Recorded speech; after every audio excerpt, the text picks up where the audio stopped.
what does connection even look like anymore? That was the question that I was circling all of spring of 2023. I was 23, post-college, post-pandemic, and feeling more untethered than ever. I didn't want to network anymore. I didn't want to swipe.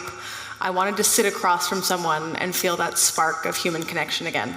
So I roped my partner into building a 12-person table with me, and we invited our constellation of friends to the table and for a test dinner. And what ensued was one of the most joyful, heartfelt, and frankly obvious ways to get our group of people together. And that sparked something in me that I knew I couldn't shake. So a month later, I opened the doors of my swampy East Austin bungalow to 12 strangers, women who were very brave, and I can only imagine what they were thinking, just like, who is this woman? Why am I in her home? And I was the bartender and the florist and the chef and everything else. It was all very scrappy and very sweaty. But when I picked up the dessert plates at the end of the night, something insane happened, which was everyone stuck around. They sprawled out over my living room floor and got their tarot cards read, and someone even offered to do the dishes with me, and I was like, no, and then I cried about it later. But that's when I knew I had a problem. I was like, oh my God, I'm gonna do these forever and ever. So since then, ATX Supper Club has grown exponentially. We've hosted over 50 public events. We've worked with incredible brands. We've hosted in warehouses and art galleries, my bungalow, and the like. But where we really shine is our themes. So this one here was our Beansgiving. It was our Thanksgiving event this year. It was a 60-person event, and beans were at the center of all 7 courses. It was part canned food drive, part bean costume party, if you can imagine, which was a whole lot of fun and really bean-centric. And then this next one was our ode to medieval times. We really wanted to do a medieval times dinner. We called it Midsummer Night's Dream. It was fairy core, Renfest, peasant dinner, and it was amazing. We even had a Jolly Green Giant. And then the 4th supper club ever was our spaghetti western soiree, Southern Italian cuisine mixed with Southwestern Americana. There were bistro tables, and the attire was be your best and most fabulous nonna.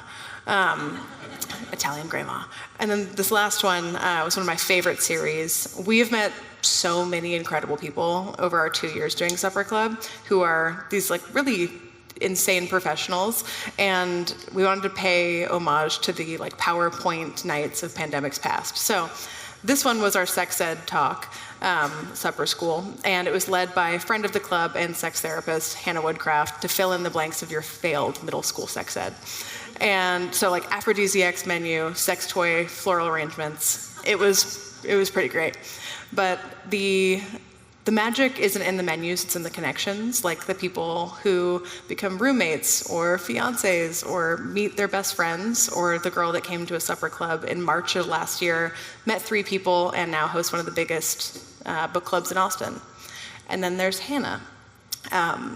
Hannah came to the 3rd ever Supper Club, a Studio 54 evening, and she stayed, or we had dessert, and I sat down and we gabbed hard. And she stayed until 1 o'clock in the morning talking to me and let me know that we were going to be friends. And that was my first time experiencing the thing that I wanted everyone else to desperately experience, to be seen and chosen. And yeah, now she's going to be my maid of honor. So anyway, like I said, ATX Supper Club has hosted over 50 public events. We've collaborated with incredible brands, and we're actually working towards our first studio space right now, but the mission is simple. We set the table, people arrive who are strangers, and they leave and they're not strangers anymore. To the me of it all, the story started with a lonely and hungry 23-year-old, and now I'm 25. And I have a personal community and a business that brings me more joy than I can describe. Community is truly invaluable, and investing in it is the most meaningful thing I think anyone can do. And I get asked a lot, what advice would I give to lonely people? and it's not advice any lonely person wants to hear, to be clear. The barrier between you and your people is being vulnerable enough to show up and ask for them. And after that awkward moment is the rest of your life. So thank you for hearing mine. And if you ever need a seat at the table, we've got one for you.